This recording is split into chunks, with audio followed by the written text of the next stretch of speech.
తెలంగాణలో కొత్త మంత్రుల శాఖలపై ఇంకా క్లారిటీ రాలేదు. ప్రమాణ స్వీకారం చేసి 30 గంటలు దాటినా కొత్త మంత్రులకు ఇంకా పోర్ట్ఫోలియోలు ఏంటో తెలియలేదు. అస్తినకు వెళ్లిన సీఎం రేవంత్ రెడ్డి మంత్రులకు ఇవ్వాల్సిన శాఖలపై పార్టీ పెద్దలతో చర్చించారని తెలుస్తోంది. సీఎం రేవంత్ రెడ్డి దగ్గర ఉన్న శాఖలే కొత్త మంత్రులకు ఇస్తారా లేక పాత మంత్రుల శాఖలను మారుస్తారా అన్న చర్చ కొనసాగుతోంది. డిప్యూటీ సీఎం బట్టి విక్రమార్కతో పాటు సీనియర్ మంత్రులు ఉత్తమ్, శ్రీధర్ బాబు శాఖలు మారుతాయనే టాక్ కూడా వినిపిస్తోంది. ఇదే అంశంపై డిఎన్ఏలో డిస్కస్ చేద్దాం. భరత్, అసలు మంత్రివర్గ విస్తరణ తర్వాత ప్రస్తుతం కాంగ్రెస్ లో ఏం జరుగుతుంది అనుకో? సో ఆబ్వియస్లీ ప్రతి మంత్రివర్గ విస్తరణ తర్వాత ఏం జరుగుతుందో ఇప్పుడు కూడా అంతే జరుగుతుంది. మంత్రి పదవులు తక్కువ అని చెప్పొచ్చు. ఒక 4-5 మాత్రమే డిస్టర్బ్ ఉన్నారు కాంగ్రెస్ లో. ఎప్పుడు కూడా కనీసం 7-8 మంది 10 మంది రచ్చరచ్చ చేస్తారు. ఇప్పటి వరకు ప్రెస్ మీట్ డైరెక్ట్ గా పెట్టి ఎవరు తిట్టలేదు. దానికి కారణం ఏంటంటే 2-3 విషయాలు. ఒకటి, ఈసారి కొత్త ఎమ్మెల్యేలు ఎక్కువ మంది గెలిచారు. 64 మంది ఎలక్టెడ్ ఎమ్మెల్యేస్ లో 40 మందికి పైగా ఫస్ట్ టైం ఎమ్మెల్యేస్ మాత్రం ఎక్కువ ఉన్నారు. అందువల్ల పెద్దగా అసంతృప్తి రాలేదు. కానీ 4-5 అసంతృప్తి చెందారు. కోమటిరెడ్డి రాజగోపాల్ రెడ్డి, తర్వాత సుదర్శన్ రెడ్డి, మల్రెడ్డి రంగారెడ్డి, ప్రేమ్ సాగర్ రావు, ఇటువంటి వాళ్ళ అసంతృప్తి ఉంది. సో మనతో పాటు ప్రస్తుతం ఆది శ్రీనివాస్ గారు, వేములవాడ ఎమ్మెల్యే, ఆయన కూడా మంత్రి పదవి ఆశించారు. ప్రస్తుతం ఆయన ఫోన్ లైన్ లో సిద్ధంగా ఉన్నారు. ఆది శ్రీనివాస్ గారు అన్న నమస్తే. నమస్తే. మున్నూరు కాపు లేకుండా కేబినెట్ దాదాపు ఉందా? మొత్తం తెలంగాణ రాష్ట్ర చరిత్ర కాదు, ఉమ్మడి ఆంధ్రప్రదేశ్ చరిత్రలో కూడా ఉందా ఇంతకుముందు? అదే చర్చ జరుగుతా ఉంది. మనం మొదటిసారి మంత్రులకు విస్తరణ జరిగినప్పుడే మున్నూరు కాపు లేని శ్వాసం వచ్చినప్పుడు మొదటిసారి చెప్పని ప్రారంభమైంది. ఈసారి కూడా లేకపోవడం వల్ల చర్చ జరుగుతుంది. చాలా మంది ఫోన్ ఇస్తా ఉన్నారు. మీ వార్తా ప్రసారాల మధ్యలో కూడా కనిపిస్తుంది.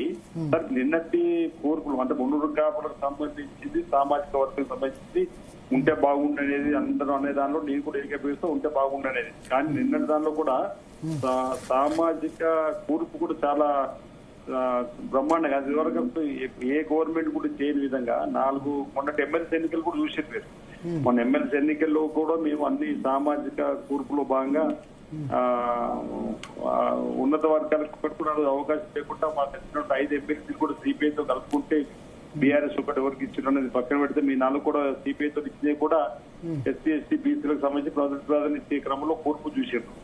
నిన్న కూడా మా గౌరవ ముఖ్యమంత్రి రేవంత్ రెడ్డి గారు కానీ అధిష్టాన వర్గం కాంగ్రెస్ పార్టీ మొదటి నుంచి కూడా సామాజిక న్యాయం పాటిస్తామని చెప్పని ముందుకు పోతున్న క్రమంలో ఒక బీసీకి, ఎస్సీలో ఒకటి మాల, ఒకటి మాదిగా, అదేవిధంగా ఎస్సీకి డిప్యూటీ స్పీకర్ కూడా ఇచ్చే సందర్భం అంటే సమతుల్యతను పాటించిందని చెప్పడానికి నిన్నటి మా కూర్పును చూపించవచ్చు. ఇంకా 3 ఉన్నాయి కాబట్టి అలా 3లో కూడా తప్పనిసరిగా ఇప్పుడు మీరు అన్నట్టు ఇంతకుముందు 4 పేర్లు చెప్పి వాళ్ళు నారాజులు ఉన్నారని చెప్పండి. వారు కూడా కాంగ్రెస్ పార్టీ అధిష్టాన వర్గం పోయింది, వారితో మాట్లాడింది. వారికి కూడా తప్పనిసరిగా అవకాశం ఇస్తామని చెప్పని మా ముఖ్యమంత్రి గారు, పీసీ అధ్యక్షుడు మహేష్ కుమార్ గౌడ్ ఇతరులందరూ కూడా మాట్లాడుతున్నారు. మీనాక్షి నటరాజన్ గారు కూడా మాట్లాడుతుంటారు. ఏదైనా ఒక కార్యక్రమం తీసుకుని ముందుకు పోతున్నప్పుడు కొన్ని విమర్శలు వస్తాయి, కొన్ని సంతృప్తి ఇవ్వగలుగుతారు, కొందరికి ఇవ్వలేనట్టు మనం చూస్తూ ఉంటాం. కానీ భవిష్యత్తులో ఈ 3 ఉన్నప్పుడు అందరి ఆలోచనకు అనుగుణంగా పోతుంది మంత్రివర్గం అని నేను అనుకుంటాను. మీకేం లేదా అసంతృప్తి? అట్లేం లేదు. నేను కష్టపడి వచ్చేవాడిని, నేను నా విశ్వాసంతో ఉండేవాడిని. నేను ఎప్పుడు ఫస్ట్ టైం ఎమ్మెల్యే అయినా 3 సార్లు ఇప్పుడు 2009 నుంచి దగ్గర నుంచే పోతుంది కదా. పైగా పౌరసత్వ వివాదం సెటిల్ అయితే ఎప్పుడో 2009లోనే ఎమ్మెల్యే కావాలి, 15 ఏళ్ల క్రితం. నేను అధిష్టానానికి విధేయుడిగా ఉంటా, మాటిస్తే తప్పకుండా పనిచేస్తా. ఈ రోజు పదవి ఎమ్మెల్యే పదవి ప్రజలు ఇచ్చారు, విప్ పదవి గవర్నర్ ముఖ్యమంత్రి గారు ఇచ్చారు, పని చేసుకుంటూ పోతున్నా.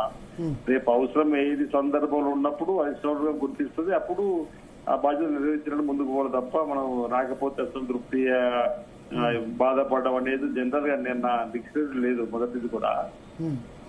కాకపోతే ఇక్కడ ఏమైందంటే మున్నూరు కాపులను పట్టించుకోలేదు అనేది కూడా వాదన అయిపోవచ్చు. దాన్ని నేను పైకి చెప్పగలిగిన మున్నూరు కాపులు అంటే ఇదివరకు కూడా మొదటి మీటింగ్ లేకపోతే చెప్పిన స్వాతంత్రం వచ్చిన నాటి నుండి ఏ మంత్రివర్గ కూర్పైన తప్పనిసరి మున్నూరు కాపులు ప్రాధాన్యత ఇచ్చేది. గ్రామాల్లో కూడా మున్నూరు కాపులు చైతన్యం కలుగుంటారు కాబట్టి ఇందులో మున్నూరు కాపులు లేకపోయేసరికి అడుగుతున్నారు, మమ్మల్ని ఒత్తిడి తీసుకొస్తారు మా పైన చెప్పని చెప్పగలిగిన మొదటి మంత్రులు విధికారం తర్వాత ఇప్పుడేమో బీసీ కులగణ జరిగిన తర్వాత నా 56 పైన 36% తేలినాక 42% విధం వచ్చి పడిన తర్వాత కూడా ఇప్పుడు ఇబ్బంది వచ్చింది అనేది అంటున్నాను అనేది చెప్పగలుగుతున్నాము. ఇక ఇప్పుడు నెక్స్ట్ 3 ఉన్నాయి కాబట్టి అప్పుడు ఈ బీసీ వర్గాలకు న్యాయం జరుగుతుందని చెప్పి నేను భావిస్తున్నాను. ఓకే, అయితే ఒకటి సార్, ఇక్కడ మున్నూరు కాపులకు సంబంధించి గతంలో కాంగ్రెస్ పార్టీ చాలా ప్రయారిటీ ఇచ్చేది. డి శ్రీనివాస్ అయినా, కె కేశవరావు అయినా, వి హనుమంతరావు 91లోనే పిసిసి ప్రెసిడెంట్ అయ్యారు, తర్వాత డి శ్రీనివాస్ అయినారు, కేకే అయినారు, చాలా మందికి కూడా ప్రయారిటీ వచ్చింది. కానీ ఇటీవల క్రమంగా తగ్గుదల శివశంకర్ ప్రయారిటీ నుంచి మన నర్రారి వేణుగోపాల్ రెడ్డి చెప్తున్నారు, శివశంకర్ గారు కూడా గతంలో కేంద్ర మంత్రిగా చేశారు. క్రమంగా కొంచెం ప్రయారిటీ తగ్గి బీజేపీ వాళ్ళు ప్రయారిటీ ఇస్తున్నట్టున్నారు. బండి సంజయ్, అరవింద్ వాళ్ళు బాగా పికప్ అయినారు. ఎందుకు తగ్గుతుంది కాంగ్రెస్ లో మున్నూరు కాపులకు ప్రయారిటీ? అసలు ఇప్పుడు అట్లా అనుకుంటే నేను మొదటిసారి గెలిచిన, నేను విప్పు కాగలిగిన కదా, రాష్ట్ర మంత్రివర్గ అంటే మీరు పిసిసి ప్రెసిడెంట్స్ ఎక్కువ మున్నూరు కాపే ఉండే. నేను చెప్పిన శ్రీనివాస్ గారు ఉన్నారు, పొన్నాల లక్ష్మి ఉన్నారు, కె కేశవరావు గారు ఉన్నారు, అందరూ అనుమానం లేదు. ఆ స్థాయి కూడా కేపబుల్ కూడా రావాలి. ఇప్పుడు నేనైతే మొదటిసారి ఎమ్మెల్యే కాగానైతే మున్నూరు కాపు గుర్తించి బీసీ గుర్తించేది నాకు విప్పికి ఇచ్చింది కదా, రాష్ట్ర మంత్రి స్థాయి హోదా అయితే ఇచ్చింది కదా. కాబట్టి ఇద్దరిద్దరు మున్నూరు కాపులు కూడా ఉన్నారు కదా అప్పట్లో, ఒకళ్ళు కాదు. డి శ్రీనివాస్, పొన్నాల లక్ష్మి ఒకేసారి కేబినెట్ లో ఉన్న సందర్భం, పిసిసి ప్రెసిడెంట్ ఉండి, కేకే పిసిసి ప్రెసిడెంట్ ఉండి ఇద్దరు మున్నూరు కాపులు కేబినెట్ లో ఉన్న సందర్భం, అంటే ముగ్గురు ఉన్న సందర్భం కూడా కదా. వాస్తవం ఉంది. కేబినెట్ కూర్పులో లేదనేది ఆవేదన ఉన్నాయి, మున్నూరు కాపులో ఉన్నది బీసీలో చెప్పగలిగిన మీరు బీసీ ప్రెసిడెంట్ గా అంటే నేను అంటున్నా, ఆ హోదా కూడా సందర్భాన్ని బట్టి ఆ నాయకత్వం ఉన్నప్పుడు తీసుకునే అవకాశం ఉంటుంది. ఇప్పుడు బీసీ మహేష్ కుమార్ గౌడ్ బలహీన వర్గాలకు సంబంధించిన వారికి ఉన్నారు కదా, వారి వచ్చిన సందర్భం. అంటే నేను ఏంటంటే ముగ్గురు మున్నూరు కాపులు ఉన్నప్పుడు ఇప్పుడు ఒక్కళ్ళకు కూడా ప్రముఖ హోదా లేకపోవడం వల్ల మీ కమ్యూనిటీలో పార్టీకి ఇబ్బంది రాదా అంటున్నా.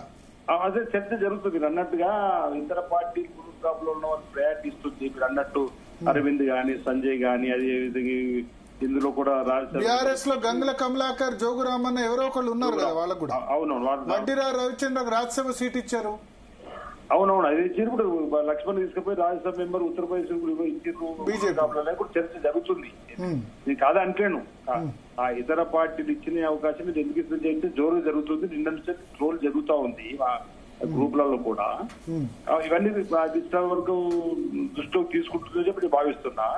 ముఖ్యమంత్రి గారికి అన్ని సామాజిక వర్గాల నేపథ్యం తెలుసు కాబట్టి రేవంత్ రెడ్డి గారు రేపు వచ్చే దానిలో న్యాయం చేస్తారని చెప్పి నేను భావిస్తున్నా. కొండా సురేఖ మున్నూరు కాప్ కింద ఇచ్చామంటారు మరి పార్టీ వాళ్ళు కొద్దిమంది నిన్ను అడిగితే. జనరల్ గా తను పద్మశాలి అయినప్పుడు కూడా మన హైందవ సంస్కృతి, మన సంస్కృతిలో మ్యారేజ్ చేసుకున్న తర్వాత భర్త కులం వేస్తుంది కదా, కాబట్టి మున్నూరు కాపు అనే దానిలో అందరిలో తప్పే ఉంది, తప్పలేదు కదా. నేను చాలా సందర్భంలో చెప్పిన మురళన్న మున్నూరు కాపు కాబట్టి కాపు వర్గం అనేది అట్లా తను. మీ కమ్యూనిటీ ఓన్ చేసుకుంటుందా అట్లా మరి? మురళన్న మున్నూరు కాపుని కాదని వాళ్ళంటే మా దానిలో కార్యక్రమాలు పాల్గొంటారు, కలిసి పనిచేస్తాం, అట్లా ఇబ్బంది లేదు. సరే ఓన్ చేసుకోవడమో లేదని అది సందర్భాన్ని బట్టి చెప్పచ్చు. తను మహిళగా, మాజీ మంత్రిగా ఈరోజు అట్లా అనుకుంటే తను పద్మశాలిగా కూడా చూసి, మున్నూరు కాపు చూసి, 3 రకాలు కూడా చూసి అవకాశం, తన సీనియర్ కూడా అవకాశం ఇచ్చింది. దాంట్లో తప్పవటం లేదు. సరే ఏం జరుగుతుందో చూద్దాం. సరే ఇప్పుడు మీరు 42% రిజర్వేషన్ అన్నారు, 15 మందిలో బీసీలకు ఇచ్చింది 3, అంటే ఎంత? 20%. మరి ఎట్లా పెంచాలి కదా? ఇంతకు చెప్పిన అది కూడా చర్చ జరుగుతుందని చెప్పిన కదా. 42% బీసీలకు వెళ్ళినప్పుడు ఇవ్వకపోవడం కూడా తప్పంటారు కాబట్టి ఇంకా 3 ఉన్నాయి కదా. 42% కాదండి, 33% ఇచ్చినా 5 ఇవ్వాలి కదా. 33% ఇచ్చినా 5 ఇవ్వాలి. ముగ్గురే ఉన్నారు ఇప్పుడు. అవునవును, రాహుల్ గాంధీ గారు ఆలోచన, ఇప్పుడు మా పీసీ ప్రెసిడెంట్ మహేష్ కుమార్ గౌడ్ గారు, అదేవిధంగా మా ముఖ్యమంత్రి రేవంత్ రెడ్డి గారు కూడా బీసీ పొలుగాని చేపించిన తర్వాత ఇది ఎందుకంటే చర్చ ఉంది కాబట్టి నేనేం చెప్పదలుచుకున్నాను, ఇట్లా మిగతా 3 మంత్రి వర్గం విస్తరణ చేసినప్పుడు బీసీలకు న్యాయం చేస్తారని చెప్పని నేను భావిస్తున్నా చెప్తున్నాను. అట్లా బీసీలకు అవకాశం ఇస్తారని నేను అనుకుంటున్నాను. మిగతా ముగ్గురులో ఇప్పుడు ఇద్దరికి బీసీలకు ఇచ్చిన అప్పుడు 33% అవుతుంది. అవునవును, ఒకళ్ళకి ఇస్తే అవేనండి. ముగ్గురులో ఇద్దరికి అవకాశం ఇచ్చినా 33 కూడా కాదు. ఎందుకంటే 18 మందిలో 5 అంటే సేమ్ మళ్ళా కదా 20-25% వస్తుంది. బీసీలు అండర్ రిప్రజెంటేటివ్ గానే ఉంటారు. బీసీలకి టికెట్ల విషయంలో కూడా అన్యాయం జరిగింది కదా. మొన్న ఎమ్మెల్యే టికెట్లు కూడా 19-20 22 ఇచ్చారు కాంగ్రెస్, దాని ఓల్డ్ సిటీ 3-4 ఇచ్చారు, 4-5 ఇచ్చారు గెలవని సీట్లు. సో దీన్ని ఎట్లా అడ్రస్ చేస్తారు? ఏమంటారు మీరు అనేది నాకు బీసీలకి అసెంబ్లీలో టికెట్లు కూడా తక్కువనే ఇచ్చారు, 21 ఇచ్చారు. దానిలో ఓల్డ్ సిటీ టికెట్లే 4-5 ఉన్నాయి. అంటే ఓల్డ్ సిటీలైనా గెలవం సందర్భం అంటే ఎంఐఎం గెలిచే సీట్లు అట్లా అనుకో, అట్లేం లేదు. కానీ సరే ఇప్పుడు భవిష్యత్తులో తప్పనిసరిగా ఇప్పుడు కులగన్న జరిపిందే న్యాయం చేసాడు కోరు కాబట్టి భవిష్యత్తులో ఇక్కడ నుంచి బీసీలకు తప్పనిసరిగా న్యాయం జరుగుతుందని భావిస్తున్నాను. నేను ఆశావాదిని, మీరు అనుకున్నట్టుగా తప్పనిసరిగా జరగాలని కోరుకునేవాడిని. తప్పనిసరిగా మా అంతర్గత వేదికలలో మా అధిష్టానం దృష్టి తీసుకుపోతాం, మా గౌరవ ముఖ్యమంత్రి దృష్టి తీసుకుపోతాం, మా దృష్టి తీసుకుపోతాం, రాహుల్ గాంధీ గారి దగ్గర, మల్లికార్జున గారి దగ్గర తీసుకుని వెళ్తాము. మీ ఫాలోవర్స్ కొంతమంది పోస్టులు పెడుతున్నారు మీ అభిమానులు, ఏమని సోషల్ మీడియాలో ఏమని మున్నూరు కాపు లేని మంత్రివర్గం ఇదే, ఇది కరెక్ట్ కాదు అది అని చెప్పి. నేను కూడా చెప్తున్నా, నేను కూడా చూసినాను ఆ గ్రూప్ లలో చూస్తున్న ట్రోల్ అయితే నేను చూస్తున్నా కదా. అంటే ఎదురు లేదు నేను అంటే నేను జనరల్ గా ఎమ్మెల్యే అంటే వాళ్ళకేమైనా మెసేజ్ ఇవ్వదలుచుకున్నారు మీ ఫాలోవర్స్ గానీ వాళ్ళకి గానీ? నేను ఒకటే మీ ద్వారా నేను ఆల్రెడీ నాకు పోలీసు కూడా చెప్పిన, ఈ రోజు సరే మున్నూరు కాపులకు అన్యాయం జరిగిందని మీరు మాట్లాడడంలో తప్పు లేదు, కానీ సందర్భాన్ని బట్టి పార్టీ గుర్తిస్తుంది. బీసీలకు 42% రిజర్వేషన్ ఇవ్వాలని చెప్పిన నిర్ణయం తీసుకునే క్రమంలో సామాజిక కూర్పును కూడా చూస్తుంది. తప్పనిసరిగా ఇంక 3 ఏదైతే మళ్ళీ మంత్రి విస్తరణ కూడా తప్పనిసరిగా గుర్తింపు ఉంటుందని చెప్పగలిగిన. ఇప్పుడు మీ ద్వారా కూడా చెప్తా ఉన్నా, ఇలా మనం అడగడం వేరు, తప్పు లేదు అందులో అడగడంలో, అయ్యో మాకు రాలేదని చెప్పి బాధపడడంలో తప్పు లేదు. కానీ దానికి ప్రజాస్వామ్య పద్దాలో పోవాలని చెప్పి అనేది అంతర్గత చర్చలలో మా కాంగ్రెస్ పార్టీకి సంబంధించిన వాళ్ళకైతే నేను చెప్పగలుగుతా. ఇప్పుడు ఇతరులు ఎవరెవరు పెడుతున్నారు మీ ద్వారా చెప్పగలుగుతారు.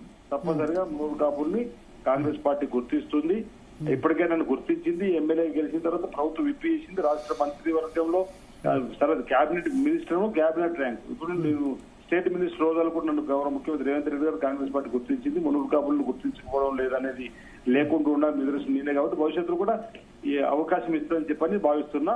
ఇదే నా సందేశం అందరికి. తప్పనిసరిగా మున్నూరు కాపు కూడా కాంగ్రెస్ పార్టీ గుర్తిస్తుంది. ఇప్పుడు రాజగోపాల్ రెడ్డి గారు మిగతా వాళ్ళు నిన్నట్టు అందుబాటులో లేరు, ఆయన ఎట్లా పాసిఫై చేయగలుగుతారు? రెడ్డి సామాజిక వర్గం కూడా అన్హ్యాపీగా ఉంది, మాకు మన ఎమ్మెల్సీలో 1 ఇవ్వలేదు, ఇప్పుడు కూడా 1 ఇవ్వలేదు, మరి వాళ్ళు అన్హ్యాపీగా ఉన్నారంటున్నారు.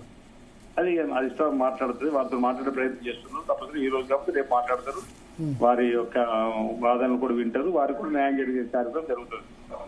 అంటే ఆది శ్రీనివాస్ గారు మిగతా 3 మంత్రి పదవులను ఎందుకు భర్తీ చేయలేదంటారు? ఎప్పుడు భర్తీ చేసే అవకాశం ఉంది? అది అదే ఇప్పుడు అది ముఖ్యమంత్రి గారికి ఉన్నటువంటి నిర్ణయం. ఇప్పుడు సామాజిక కూర్పును చేయడానికి చేసే ప్రయత్నాలు బాగా చేసిండ్రు. రేపు కూడా వీలైతే తొందరలో మిగతా 3 కూడా మంత్రివర్గంలో విస్తరణ తీసుకుంటారు. అది ఎప్పుడనేది ముఖ్యమంత్రి గారు చెప్పాలి. వీలైతే తొందర ఉంటుంది చెప్పి భావిస్తున్నా. థ్యాంక్ యూ ఆది శ్రీనివాస్ గారు. మనతో పాటు నరహరి వేణుగోపాల్ రెడ్డి గారు కూడా జాయిన్ అయ్యారు స్టూడియోలో. సార్, మంత్రివర్గ కూర్పును ఎట్లా చూస్తుంది బీజేపీ? ఎస్పెషల్లీ మీరు రెడ్డి సామాజిక వర్గం కాబట్టి అడుగుతున్నా. రెడ్డిస్ నిన్న లాస్ట్ కొద్ది రోజులుగా జరుగుతున్న పరిణామాలతో కాంగ్రెస్ పట్ల కొంత అసంతృప్తి ఉంది. 2018లో వాళ్ళు కాంగ్రెస్ వైపు అంత చూడకుండా మొన్న అధికారంలోకి రావడానికి రెడ్డిస్ కారణం. కానీ నిన్న దానిలో 1 దొరకకపోవడం, మొన్న ఎమ్మెల్సీలో కూడా 1 ఇవ్వకపోవడం పట్ల బాగా చర్చ జరుగుతుంది రెడ్డిస్ లో అంటారు. ఇప్పుడు ఈ తృప్తి అసంతృప్తి అనేది లిమిట్ ఏమి ఉండదు. ఇప్పుడు ముఖ్యమంత్రి రెడ్డి ఉన్నాడు, మరి బీసీలు 50% పైన వాళ్ళు మేము ముఖ్యమంత్రి కావాలనుకుంటారు, వాళ్ళ పరిస్థితి ఏంటి? నీకు జగన్మోహన్ రెడ్డి కూడా అట్లా అనుకున్నారు, నేనే ముఖ్యమంత్రి, ఇంకా నేను రెడ్డిస్ ఎందుకు ఇవ్వడం అని అనుకున్నారు. కానీ ఏం చేశారు రెడ్డిస్ జగన్మోహన్ రెడ్డికి ఆంధ్రప్రదేశ్ లో? అవుట్ రైట్ అటు తెలుగుదేశం పార్టీని కమ్మాలి ఒక్కొక్కళ్ళు 50 ఓట్లు వేయించారు. మిగతా రెడ్డిస్ సైలెంట్ అయిపోయారు. జగన్మోహన్ రెడ్డి పరిపాలనలో మన రెడ్డిస్ మనకేం జరిగిందని చెప్పి వాళ్ళు సైలెంట్ గా ఉన్నారు కదా. ఇప్పుడు కులాల వారీగా నేనేమంటున్నా, కులాల వారీగా మంత్రులు రావండి ఇక్కడ గానీ ఎవరికి గానీ. వీళ్ళు అనవసరమైన చర్చలు పెట్టింది కానీ కులాల వారీగా రావు. ఎవరు? కాంగ్రెస్ పార్టీ. ఏ పార్టీలో రావు, కాంగ్రెస్ రావు, ఎలా రావు. కాంగ్రెస్ పార్టీలు ఏవట్టింది? కుల విభజన అనే పేరు మీద విభజించు పాలించే సిద్ధాంతం కాంగ్రెస్ ది. మరి కాంగ్రెస్ ఎంత ఉంటే అంత వాటా రావాలని రాహుల్ గాంధీ అన్నాడు. మరి 50% ఏవో ఉన్న వాటాలను ముఖ్యమంత్రి ఇచ్చినవా? చెప్పుడు అంటే నీకు 2023 ఎలక్షన్ ముందు తెలియదా ఇక్కడ తెలంగాణలో ఏ సామాజిక వర్గం ఎంత ఉన్నది? మరి ఎందుకు నువ్వు ఒక రెడ్డిని సీఎం ప్రకటించినావు? ఏ సామాజిక వర్గం ఇప్పుడు తెలిసిందా నీకు? ఇప్పుడు చెప్పేదానికి చేసేదానికి అసలు ఎక్కడ కూడా పోలిక ఉండదు. 120 కులాలు ఉన్నాయి ఈ రాష్ట్రంలో, అన్ని కులాలు కలిపి 120 మంది మంత్రులు ఇస్తారా? అంటే ఈ పిచ్చి ఆలోచన, పిచ్చి సమాజాన్ని ఎట్లా డివైడ్ చేయాలి, ఎట్లా పంచాయతీలు పెట్టాలి. ఇప్పుడు కేటగిరీ వేరు, కులం వేరు. ఎప్పుడు కులం కేటగిరీ అంటే ఇప్పుడు ఒక కులంలో ఇప్పుడు ఓసీలు ఉన్నారు. బీసీ ముఖ్యమంత్రి చేస్తామని చెప్పి అవునండి. ఇప్పుడు నేను ఏది చేసినా కూడా ఏమైతే అంటే బీసీలు సగం ఉన్నది, కేటగిరీ వైజ్ బీసీలు సగం ఉన్నప్పుడు ఎందుకు వాళ్ళకు స్వతంత్రం వచ్చినా కానీ అవకాశం రాలేదు అనేది మేమే లేవట్టినాం. మేమే ఇస్తామని చెప్పినాం, ఆల్రెడీ ఇంటర్నల్ గా చెప్పినాం, మాకు అవకాశం రాలే. కానీ మరి బీజేపీ లీడర్ రెడ్డి, కేంద్ర మంత్రి రెడ్డి, ఎవరు బీజేపీ లీడర్ రెడ్డి. నేను చెప్పేది ఏంటంటే పార్టీ, నేను చెప్పేది అంటే పార్టీకి సంబంధించిన అంశం చెప్తున్నా, మీరు అడుగుతున్నారు. నేను ఎలక్ట్రల్ పాలిటిక్స్ లో నేను మాట్లాడుతున్నా. ఎలక్ట్రల్ పాలిటిక్స్ లో ఇవాళ ప్రధానమంత్రి బీసీ, అవునా కాదా? ఒక ప్రధానమంత్రి బీసీ ఉన్నాడు. ఓకే, ఆయన ఇవాళ కేంద్రంలో దాదాపు పోయిన దాంట్లో 27-28 మంది క్యాబినెట్ మంత్రులు బీసీలను తీసుకొచ్చిండే మంచి వాళ్ళను. ఎస్సీ ఎస్టీలను కూర్పు చేసిండు. 74% ఎస్సీ ఎస్టీ బీసీలను తీసుకొచ్చిండు పోయిన క్యాబినెట్లో. ఈ క్యాబినెట్లో ఇంకా నేను స్టడీ చేయలేదు కానీ దాదాపు ఆల్మోస్ట్ దాని దగ్గర ఉంది. అంటే ఎందుకు అంటున్నా అంటే దేశం లెవెల్లో కేవలం బ్రాహ్మణుల డామినేషన్ ఉన్నదాన్ని నరేంద్ర మోడీ గారు మంచి విద్యావంతులు, మంచి సమాజంలో పట్టున్న వాళ్ళని, అందరినీ అనుభవం ఉన్న వాళ్ళని తీసుకొచ్చి పెట్టేసిండు. ఇవాళ అక్కడ కులం మతం చూడలేదు. ఇప్పుడు మైనార్టీ చూసుకుంటే మైనార్టీలో సిక్కులు కానీ ఇంకా బౌద్ధులు కానీ అట్లా అందరినీ ఎక్స్పర్ట్స్, ఎవరైతే ఎక్స్పీరియన్స్ ఉండి ఎవరైతే సర్వీస్ ఇవ్వగలుగుతారో వాళ్ళని తీసుకొచ్చి పెట్టింది. ఇవాళ మనం ఏంటంటే మంచి సర్వీస్ ఇవ్వగలిగి ఉండి, మంచి విద్యావంతులై ఉండి, మంచి కమిట్మెంట్ ఉన్న వాళ్ళను, అన్ని వర్గాలలో ఉన్న వాళ్ళను కూర్పు చేసి తీసుకురావడం అవసరం. కానీ కులం పేరు విభజన చేసి ఇక చేస్తే ఎక్కడ సంతృప్తి చేస్తారు? కాంగ్రెస్ చేయలేదు, ఎవరు చేయలేరు. వాళ్ళు చేస్తారా? ఇప్పుడు ఫస్ట్ అదే రాహుల్ గాంధీ మాట్లాడిన డైలాగ్స్ ప్రకారం రేవంత్ రెడ్డి రాజీనామా చేయాలి, చేసి బీసీలకి ఇవ్వాలి. ఇస్తారా ఇప్పుడు? మరి అది వాళ్ళు ఏదో మాట్లాడుతున్నారు ఇప్పుడు టీవీలో, ఎందుకంటే రాంగ్ మెసేజ్ పోతుందని మాట్లాడుతున్నారు. కానీ వాళ్ళకు లేదా బాధ? ఇప్పుడు రెడ్డి కమ్యూనిటీలో అన్రెస్ట్ ను అడ్రస్ చేసి ఇప్పుడు ఇవాళ నేనేమంటున్నా, ముదిరాజులు ఉన్నారు. ఇప్పుడు ముదిరాజులకు ఒక మినిస్ట్రీ ఇవాళ ఇచ్చిందే బీసీలకి 2 కదా, నిన్నటిదంతా 3 కదా. ముదిరాజులు నంబర్ 1 కమ్యూనిటీ, 45 lakhs ఉన్నారు. నిన్ననే ఇచ్చారు కదా, ముందైతే ఇవ్వలేదు కదా. 45 లక్షలు ఉన్న ఫస్ట్ నంబర్ 1 బీసీలలో ఉన్న దాంట్లో ముదిరాజులు గెలిచింది. మరి 7 ఏం చేస్తారు?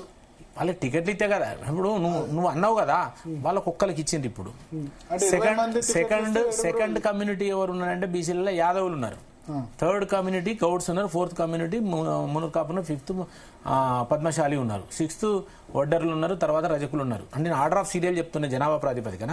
మరి ఈ వర్గాలన్నిటికీ వచ్చినాయా ఇప్పుడు అంటున్నా నేను. కాబట్టి ఎక్కడ లిమిట్ ఉంటుంది? ఎమ్మెల్యేలు అంటే నువ్వు తీసుకురావాలి కదా, నువ్వే చెప్తాను కదా కుల ప్రాతిపదిక. మరి ఆ కుల ప్రాతిపదికన, ఆ జనాభా ప్రాతిపదికన వాళ్ళు టికెట్లు గెలిపించి తీసుకురావాలి కదా. పోనీ ఉన్న ప్రాతిపదిక ఇప్పుడు మునుగా మీరే అన్నారు, ఆ ప్రాతిపదికన ఉన్నారు, ఇచ్చిందా మరి ఇప్పుడు? కాబట్టి ఇవన్నీ ఒక అన్సైంటిఫిక్, ఇదంతా కూడా పొలిటికల్ గేమ్ తప్ప వాళ్ళకి ఏముండదు. సొసైటీని విభజించడం తప్ప ఏముండదు, దాంట్లో వచ్చేది ఏముండదు. నువ్వు పాలనాపరమైన సరే ఇప్పుడు వాళ్ళు ఇచ్చిన క్యాబినెట్ ఇంకో 3 ఇవ్వాలి. ఇవాళ మున్సిపల్ మినిస్ట్రీ, హోమ్ మినిస్ట్రీ ముఖ్యమైనవి ముఖ్యమంత్రి దగ్గర ఉన్నాయి.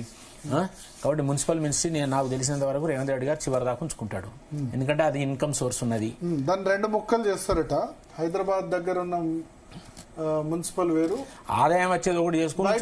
బయట మున్సిపాలిటీస్ వేరు, హైదరాబాద్ దగ్గర రేవంత్ రెడ్డి పెట్టుకుంటారు, మిగతా మున్సిపల్ వేరే. హైదరాబాద్ దగ్గర ఉన్న ఫ్యూచర్ సిటీ హైదరాబాద్ తోనే కదా ఆయన సీఎం అయింది, హైదరాబాద్ తోనే కదా అంత ప్రొక్యూర్మెంట్ అంతా జరిగింది ఫైనాన్షియల్ గా. కాబట్టి ఇప్పుడు మున్సిపల్ ఏదైతే ఉంటుందో హైదరాబాద్ మున్సిపల్ కార్పొరేషన్ చాలా ఇంపార్టెంట్. రంగారెడ్డి ఇదంతా కూడా ఆదాయం ఉన్నదాన్ని పొడగొట్టుకోరు. ఓకే, వి ప్రకాష్ గారు కూడా మనతో జాయిన్ అయ్యారు. వి ప్రకాష్ గారు, సరే కాళేశ్వరం డిస్కషన్ పోయే ముందు నిన్న కేబినెట్ మీద అనాలిసిస్ ఏంది? ప్రకాష్ అన్న నమస్తే. వేణుగోపాల్ నమస్తే. కేబినెట్ మీద అనాలిసిస్ ఏంది? రెడ్డి సామాజిక వర్గం తీవ్ర అసంతృప్తి ఉన్నట్టుగా అనిపిస్తుంది కాంగ్రెస్ మీద.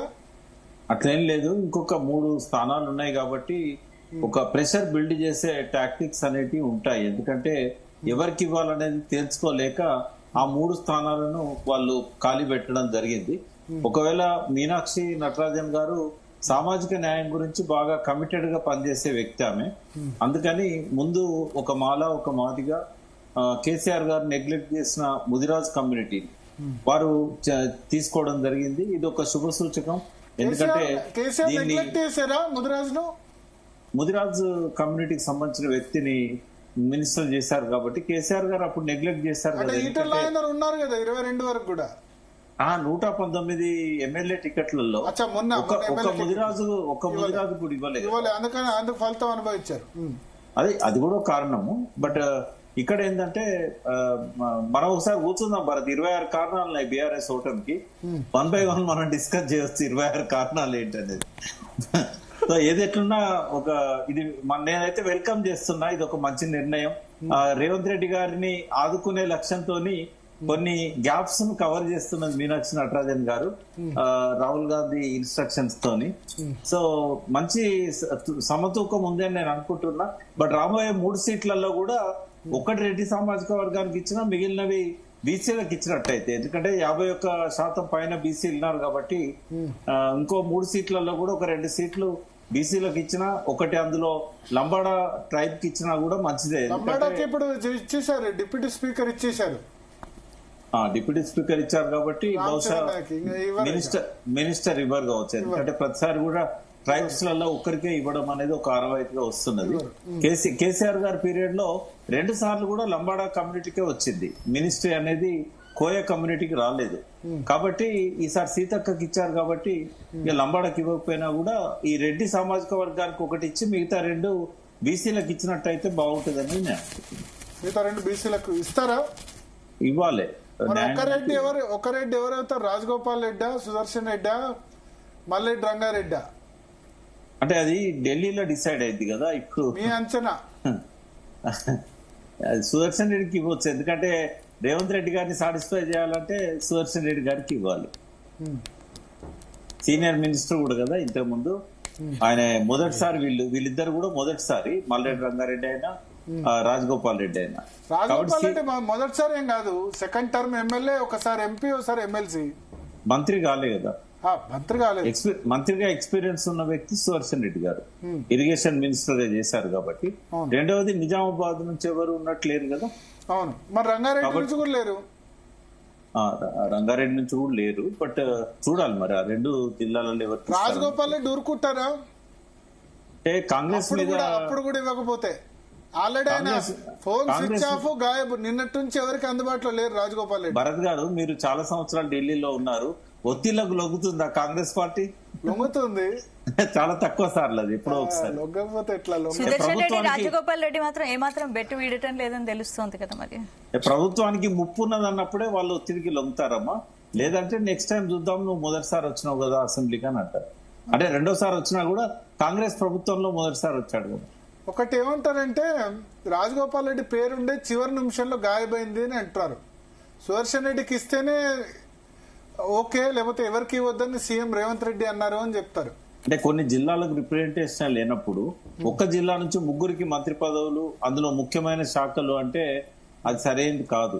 అందుకని ఇప్పుడు ఈ ఒక్క జిల్లా నుంచి 3 కరీంనగర్ జిల్లాలో ఉన్నాయి. ఇప్పుడు అడ్లూరు లక్ష్మణ్కి ఇచ్చిన తర్వాత ఉమ్మడి కరీంనగర్ లో 3, అంటే కమ్యూనిటీ చూడాలి. ఖమ్మంలో 3, అంటే కమ్యూనిటీ కూడా చూడాలి కదా. కమ్యూనిటీ 3 రెడ్లే అవుతారు. నల్గొండ 3 రెడ్లే అవుతారు కాబట్టి 3 రెడ్లు అవుతారు. ఒకటే ఇంట్లో 2 రెడ్లు అవుతారు.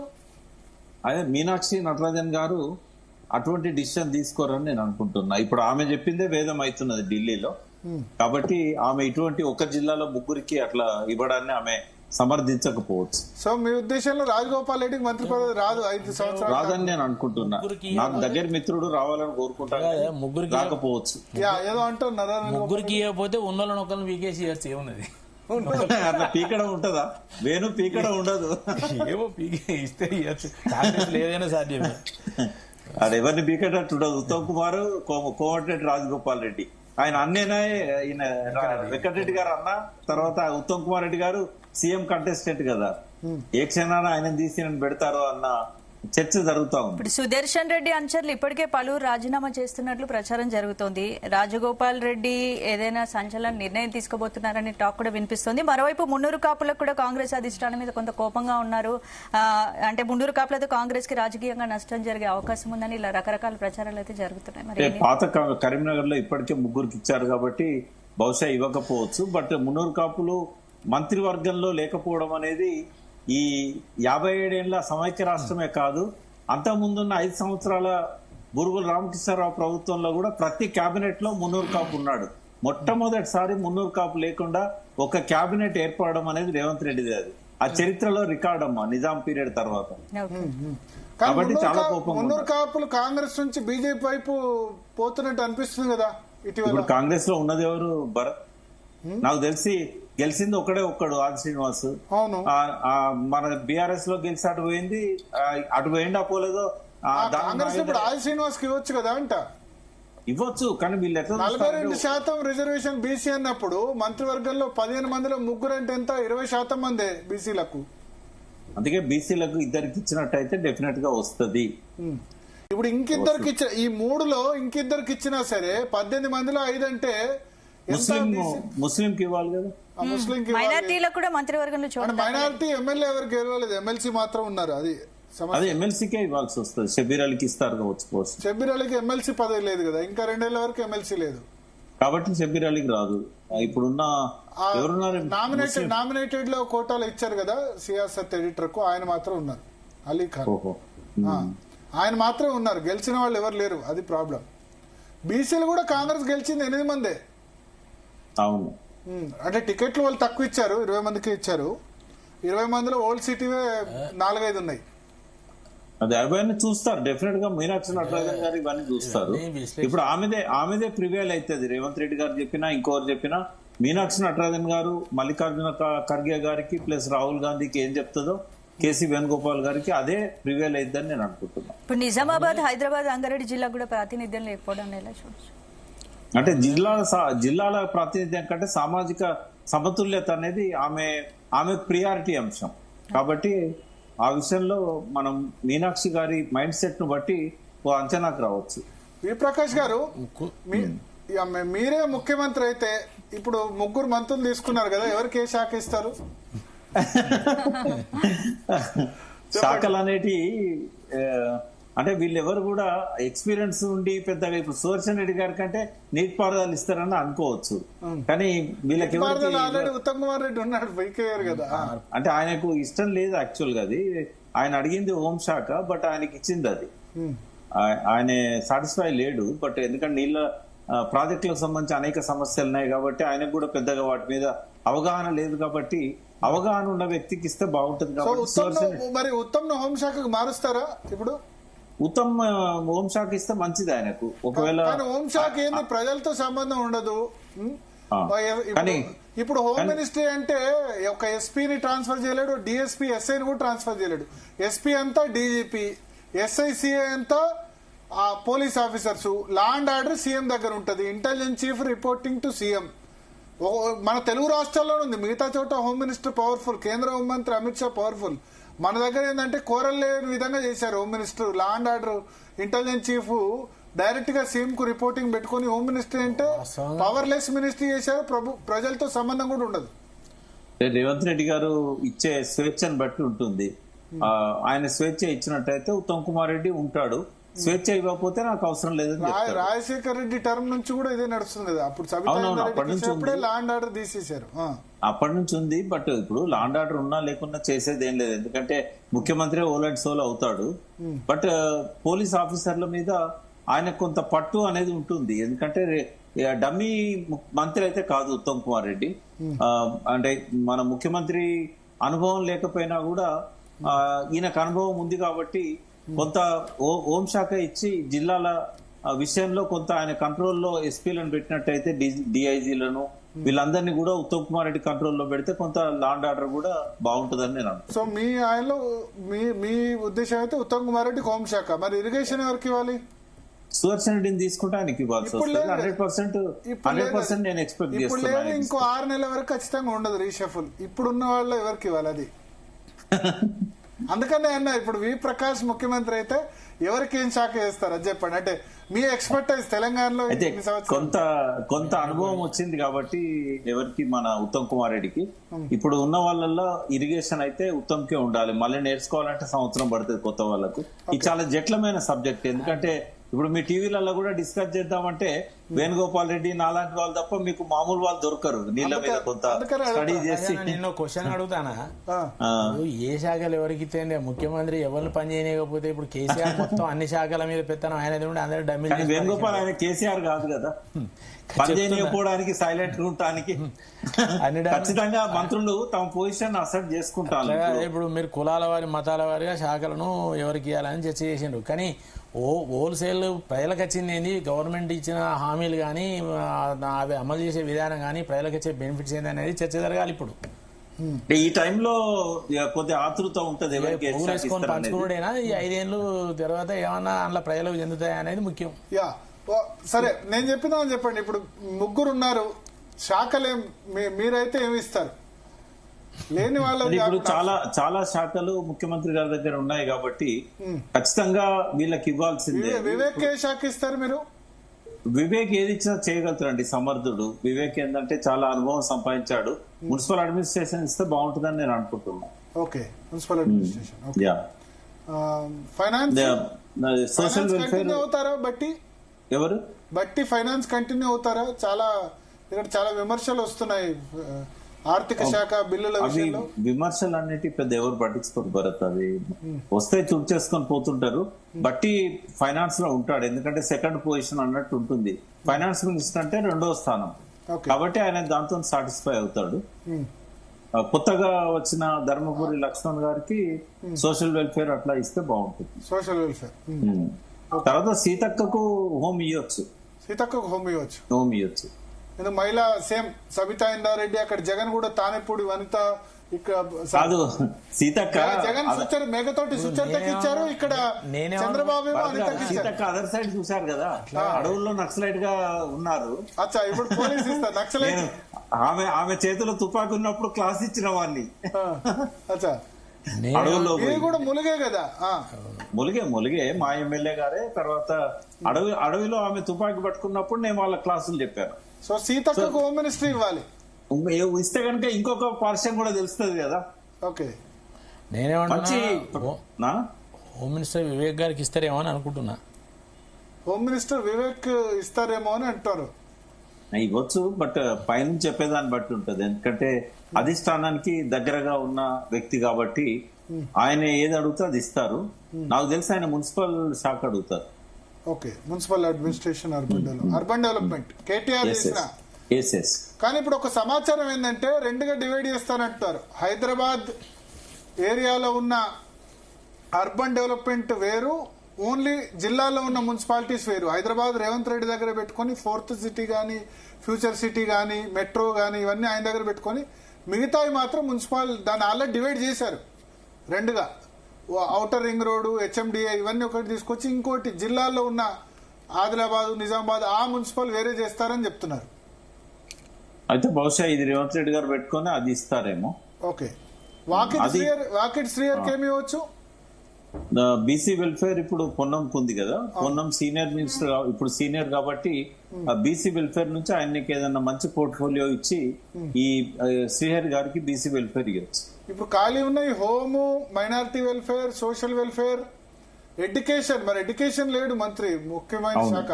అవును, వివేక్ ఎడ్యుకేషన్ కూడా ఇవ్వచ్చు, చెప్పలేము. అవకాశం ఉంది. Education, municipal 2 ఇవ్వచ్చా? పొన్నంను బీసీ వెల్ఫేర్ నుంచి తప్పిస్తారని నేను అనుకుంటున్నా. ఆయనకి ఏదైనా మంచి శాఖ ఇస్తారేమో. ఓకే, శ్రీహరి గారికి బీసీ వెల్ఫేర్ ఇవ్వచ్చు. అంటే పాత మంత్రుల శాఖలు కూడా చేంజ్ చేస్తారా? చేస్తారు కదా, తప్పకుండా అవకాశం ఉంది. పాత లేకుండా ఓన్లీ రేవంత్ రెడ్డి దగ్గర ఉన్న హోము, మున్సిపల్ అడ్మినిస్ట్రేషన్ ఇవి మాత్రమే డిస్ట్రిబ్యూట్ చేస్తారా? అట్లేం ఉండదు. కేబినెట్ రీషఫుల్ అన్నప్పుడు శాఖలు మారుతాయి. మార్చొచ్చు, మారకుండా కూడా ఉండొచ్చు. అంటే ఇప్పుడు నాకు తెలిసి మారుస్తారు పాత కూడా. ఇంకెవరెవరి మార్చొచ్చు శాఖలు? ఎందుకంటే రేవంత్ రెడ్డి గారు పెట్టుకున్నాయండి చాలా ముఖ్యమైన శాఖలు. ముఖ్యమైన శాఖలు కొత్త వాళ్ళకి ఏమి ఇస్తారా? అవి కొత్త వాళ్ళకు చిన్న శాఖలు ఇచ్చి వాళ్ళకు సీనియర్స్ కి ముఖ్యమైన శాఖలు ఇస్తారు. ఓకే, సో మోస్ట్లీ మిగతా మంత్రుల ఇంకా వేరే ఎవరైనా శాఖలు మారుతాయా? చెప్పలేము, ఇప్పుడైతే ఇవే ఉంటాయి. ఓకే, సో ఓవరాల్ గా ఇప్పుడు రాజగోపాల్ రెడ్డికి అయితే మంత్రి పదవి దక్కదన్నారు. మరి ఆయన పార్టీలు కంటిన్యూ అవుతారా? అంటే ఇక అది వాళ్ళ బుజ్జగింపులను బట్టి ఉంటది. వేరే ఆల్టర్నేటివ్ ఏం లేదు కదా. అందుబాటులో లేడు, ఫోన్ స్విచ్ ఆఫ్. ఆయన కోపం నాకు తెలుసు.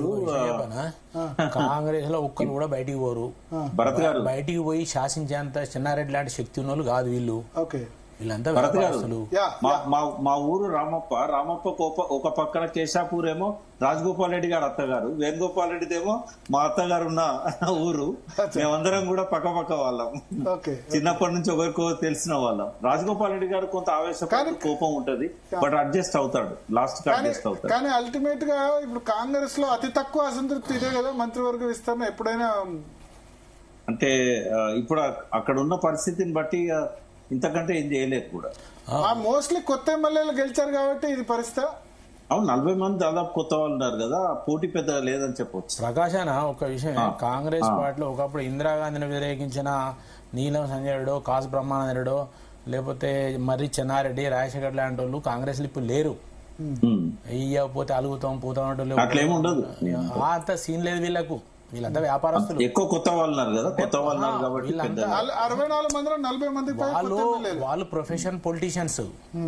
వాళ్ళు పదవులు ఉన్నా లేకున్నా చేసి అనుకునే సాధించుకునేటోళ్ళు, ప్రజలలో బలం ఉన్నోళ్ళు. వీళ్ళు అట్లా కాదు, వీళ్ళు రూపాయి పెట్టి 2 రూపాయలు ఎట్లా కొట్టాలని చూసేటోళ్ళు. వీళ్ళతోనేమైతుంది, వీళ్ళు ఎడిపోతారు చెప్పలేము. అయితే అంత పెద్దగా ఎదిగిన వాళ్ళు కూడా లేరు, అంటే పోటీ పడేంత ఈ 1.5 సంవత్సరాల్లో మంత్రి పదవికి పోటీ పడేంత స్టేచర్ పెంచుకున్న వాళ్ళు కూడా ఎవరు లేరు. 5 ఏళ్ళు రేవంత్ రెడ్డి సీఎం ఉంటాడని అనిపిస్తున్నది, ఎందుకంటే చాలా సార్లు వాళ్ళు ఎక్సర్సైజ్ చేశారు ఆయన వల్ల బ్యాడ్ నేమ్ వస్తున్నదని. కానీ ఎక్సర్సైజ్ చేశారు,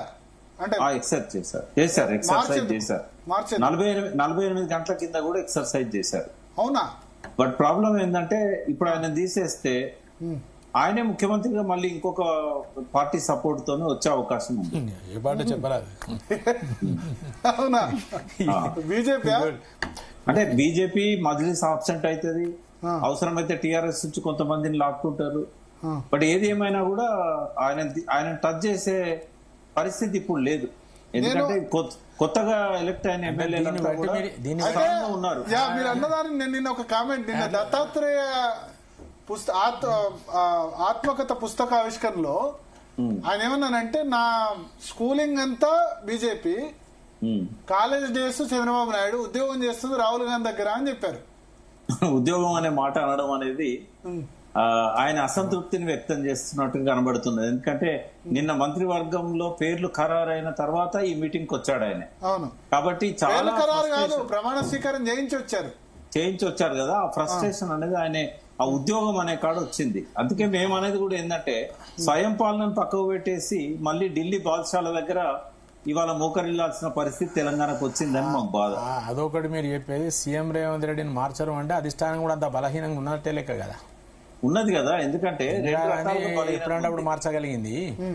ఎందుకు అంటే బీజేపీ బలంతో ఆయన మళ్ళీ అవుతారన్న ఉద్దేశంతో స్ప్లిట్ చేయగలరా?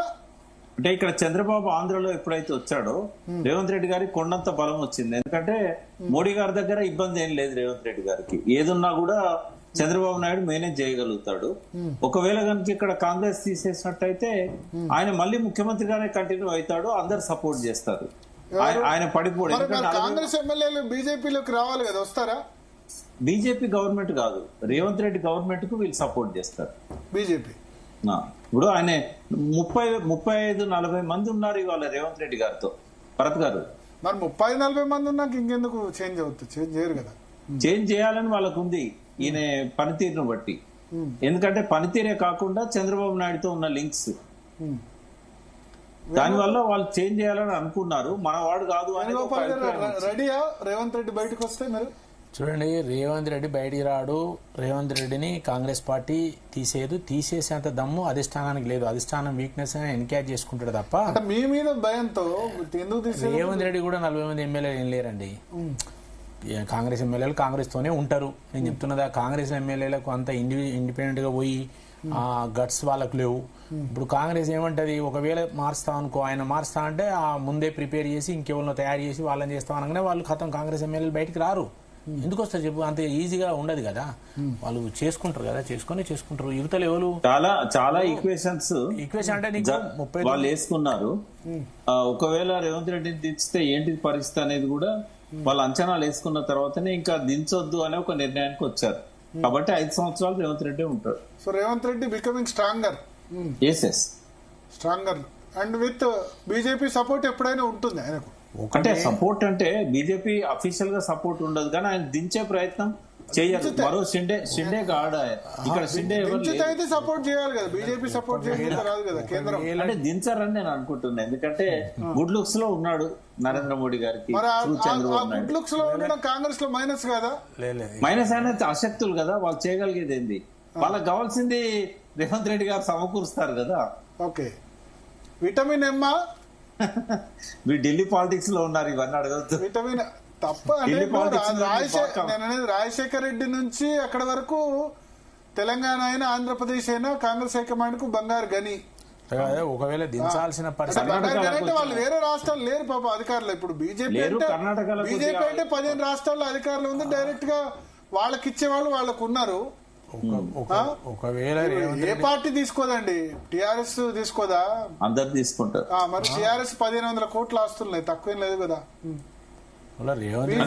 ఎవరైనా పాలిటిక్స్ లో ఇవి సహజం కదా. BJP richest party in the world. ఎట్లా ఇప్పుడు ఎన్నికలలో ఎలక్ట్రల్ బాండ్స్ ఎలక్షన్ లో ఖర్చు పెట్టడం వేరు. ఎలక్ట్రానిక్ బాండ్స్ ట్రాన్స్పరెన్సీ కొరవ పెట్టిండ్రు దేశవ్యాప్తంగా. మరి ట్రాన్స్పరెన్సీ కొరవ పెట్టిందని తీసి పారేసిండ్రు. ఏం చేస్తాం, మనం ఏం చేస్తాం దానికి? ఏ పార్టీకి ఎవరేం తీస్తారని తెలవాలనే కదా పెట్టింది. సో మంత్రివర్గ విస్తరణ ప్రకాష్ గారు సాఫీగా జరిగింది అనుకున్న దానికంటే. రెడ్డిలతో ఏమైనా ఇబ్బంది ఉంటుందా? అంటే వాళ్ళని కొద్దిగా 1-2 రోజులలో వాళ్ళకు కొన్ని ఆశలు పెడతారు కొంత. ఇప్పుడు ప్రతి ఒక్కరికి మంత్రి పదవితో నాకు ఒక మాట చెప్పండి, రెడ్డిలు మళ్ళీ కేసీఆర్ వైపు చూస్తున్నారా? ఇప్పట్లో అదేం ఉండదండి. అంటే ఇప్పుడు యాజ్ ఏ కమ్యూనిటీగా మనం అట్లా అంచనా వేయకూడదు. బట్ ఈ మంత్రివర్గంలో ఉన్న వాళ్ళ విషయంలో మాత్రం ఇప్పుడు అందరికి మంత్రి పదవులు ఇవ్వాలంటే కష్టం. కమ్యూనిటీ వైజ్ ఇప్పుడు రైతు బంధు తోటి, రైతు బంధు కాదు రెడ్డి బంధు అన్నారు. కేసీఆర్ అవుట్ రైట్ గా నెగటివ్ చేయకుండా తేల్చుకున్నారు. కానీ మొన్న 2023కి వచ్చేసరికి మాత్రం 10 ఏళ్లు మాకు అధికారం లేదు అని చెప్పి రెడ్డిస్ అంతా ఏకమైనారు. అందుకని మహబూబ్ నగర్, నల్గొండ, ఖమ్మం కాంగ్రెస్ అవుట్ రైట్ కొట్టింది కదా, రెడ్డి డామినేటెడ్ డిస్ట్రిక్ట్స్. అసంతృప్తి వచ్చింది. బట్ ఇప్పుడు అప్పుడే ఎలక్షన్ల ముందు ఇవన్నీ మనం పోలరైజేషన్ జరుగుతుంది. ఏ నాయకుడైనా ఏ రాజకీయ వ్యక్తి అయినా ఎన్నికల ముందే తన చిరునామాను ఒకసారి సరి చూసుకుంటాడు, కరెక్ట్ గా ఉన్నామా మారుదామా అని. కాబట్టి ఇప్పుడు ఇంత ఎర్లీగా ఏ రెడ్డి కూడా కాంగ్రెస్ వదిలిపెట్టాడు. ఎలక్షన్ ఇప్పుడు లోకల్ బాడీ ఎలక్షన్ వస్తుంది, అది పెద్దగా పట్టించుకోరండి. అది స్థానికంగా వాళ్ళ అక్కడున్న ప్రాబల్యాన్ని బట్టి ఉంటది. కానీ అక్కడ కాంగ్రెస్ అనుబంధం అని రెడ్డిలు అట్లేమి ఉండరు. అక్కడ ఎవరు బలంగా ఉన్నారు, పార్టీ సపోర్ట్ తో తక్కువ ఉంటుంది, ఇండివిజువల్ గా ఎక్కువ ఉంటుంది. గుర్తున్నా కూడా పార్టీ కంటే కూడా వ్యక్తికే ప్రాధాన్యత ఉంటుంది. కేసీఆర్ రెడ్లకు ఎప్పుడు కూడా అంటే కొంచెం భయపడతాడు అంటారు. రెడ్డిల్ని కాకుండా ఎప్పుడు రెడ్డిని పక్కన పెట్టుకుంటారు. ప్లస్ 6 రెడ్డిల్ని కేబినెట్ లో పెట్టుకున్నారు లాస్ట్, కాంగ్రెస్ కంటే ఎక్కువ. అంటే ప్రగతి భవన్ లో కూడా రెడ్లే కదా ఉన్నది, కేబినెట్ లోనే కాదు కదా. ప్రగతి భవన్ లో పల్లా రాజేశ్వర్ రెడ్డి, ఆర్మూర్ ఎమ్మెల్యే జీవన్ రెడ్డి ఆయన వాళ్ళే పక్కకు ఉంటారు. షేర్ సుభాష్ రెడ్డి, రావుల శ్రవణ్ కుమార్ రెడ్డి ఎప్పుడు పక్కన కంపల్సరీ రెడ్డి పక్కన పెట్టుకుంటారంటారు. భరత్ గారు, లా ఆఫ్ అట్రాక్షన్ అని మనకు వేణువు తెలుస్తుంది. లా ఆఫ్ అట్రాక్షన్ అంటే ఏంటంటే మనం దేని గురించి ఎక్కువగా భయపడతామో అదే జరుగుతుంది, దేని గురించి ఎక్కువ ఆలోచిస్తామో అదే జరుగుతుంది. రేవంత్ రెడ్డి గారు ముఖ్యమంత్రి కావాలనుకున్నారు, కేసీఆర్ గారు రెడ్లకు భయపడ్డారు. దానివల్ల రెడ్లు ఆయన దించేశారు, ఈయన ముఖ్యమంత్రి కావాలనుకున్నాడు, అయ్యాడు. లా ఆఫ్ అట్రాక్షన్ అనేది నాయకులు మర్చిపోతారు. దేని గురించి ఎక్కువ భయపడతామో అదే జరుగుతుంది. Okay okay. సో మొత్తానికి క్యాబినెట్ రీషఫల్ అయితే అయిపోయింది స్పందన. ఇక పోర్ట్ఫోలియోస్ అయితే ఉన్నాయి, చూద్దాం. ఈ 3 పోర్ట్ఫోలియోస్ 3 మంత్రులకి ఏ పోర్ట్ఫోలియోస్ ఇస్తారు, పాత మంత్రుల శాఖలు మారుస్తారా, కొత్త యాడ్ చేస్తారా అన్నదైతే ఖచ్చితంగా చూడాలి. ఒక చిన్న బ్రేక్ తీసుకుందాం. బ్రేక్ తర్వాత కాళేశ్వరం మీద